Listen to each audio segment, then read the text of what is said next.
Assalamualaikum warahmatullahi wabarakatuh.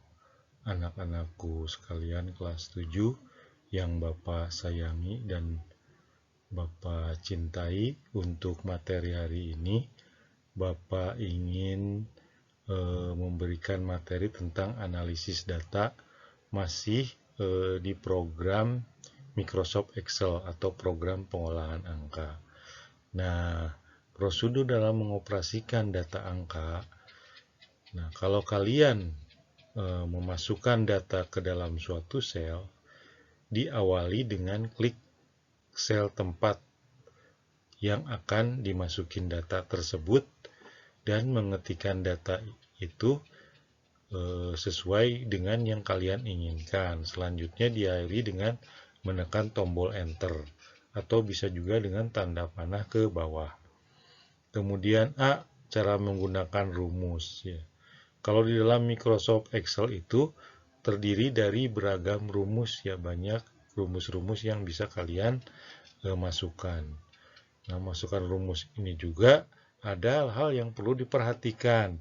Contohnya satu, menggunakan angka tetap ya, dari 1, 2, 3, 4, 5 dan seterusnya.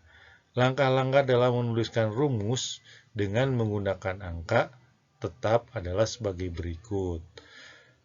A. Posisikan penunjuk sel pada area yang diinginkan. Misalnya di sel A, B1, B2, atau A1, A2 itu kalian posisikan seperti itu. Setiap penulisan rumus selalu diawali dengan lambang dengan sama dengan ya. Jadi ketik di sama dengan biasanya di formula bar. Kemudian menggunakan referensi sel. Langkah-langkah dalam menuliskan rumus dengan referensi sel diawali dengan menentukan penunjuk sel pada posisi yang diinginkan. Selanjutnya menuliskan rumus tertentu pada sel tersebut, kemudian diakhiri dengan enter.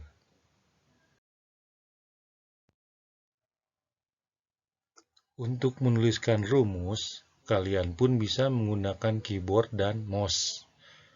Langkah-langkahnya adalah tempatkan penunjuk sel pada posisi yang diinginkan, misalnya pada sel C8. Kemudian klik sama dengan ya, tanda sama dengan pada kolom rumus.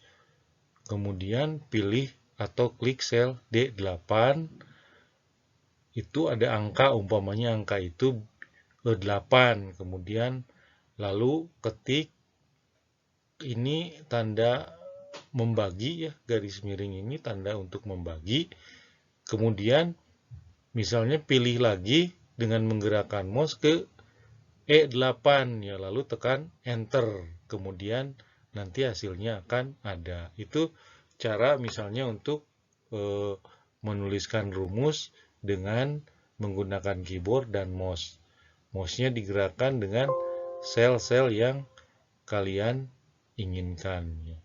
Kemudian di sini juga dalam pengolahan angka ada yang disebut dengan autofill.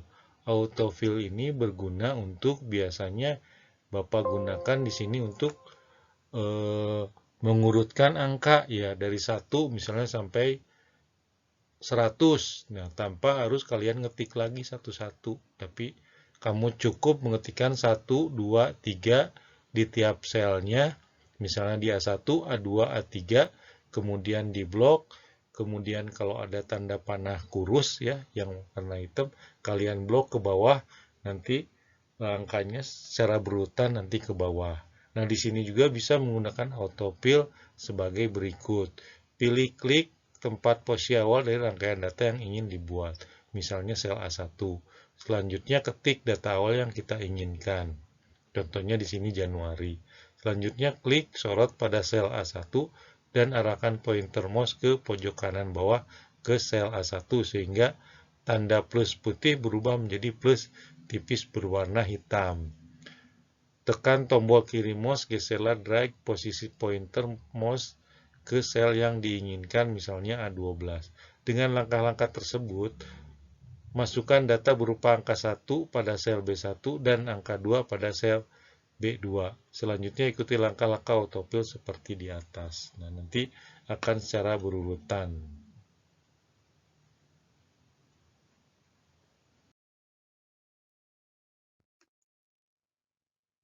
Di dalam penulisan rumus, kadang-kadang kita itu sering kesalahan ya.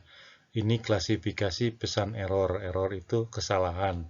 Misal kesalahan ngetik atau apa, kamu misalnya kurang sama dengan sehingga tidak terjadi yang namanya operasi, misalnya operasi matematik di dalam pengolahan angka. Nah, kalau di Excel itu seringkali berkaitan dengan formula, yaitu misalnya di sini name ya, pesan error atau kesalahan.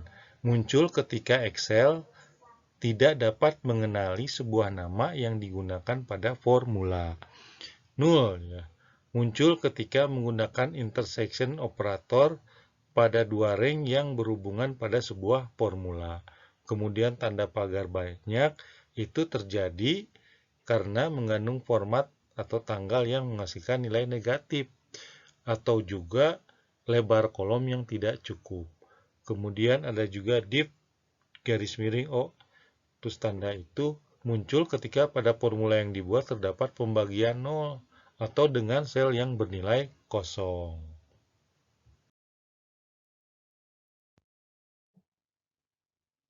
Kemudian ada juga yaitu num ya. Muncul ketika dalam sebuah formula atau fungsi terdapat kesalahan penggunaan bilangan. Kemudian 6 ada juga pagar n garis miring A. Muncul ketika nilai sel not available untuk fungsi atau formula. 7 yaitu value ya. Value ini muncul ketika formula yang dibuat mengandung sel yang berisi tipe data yang berbeda. Kemudian di sini 8 ref muncul ketika mengacu pada referensi sel atau rank yang salah. Yaitu tadi adalah kesalahan-kesalahan atau pesan error yang dimunculkan oleh Microsoft Excel atau program pengolahan kata. Jadi seperti itu ya.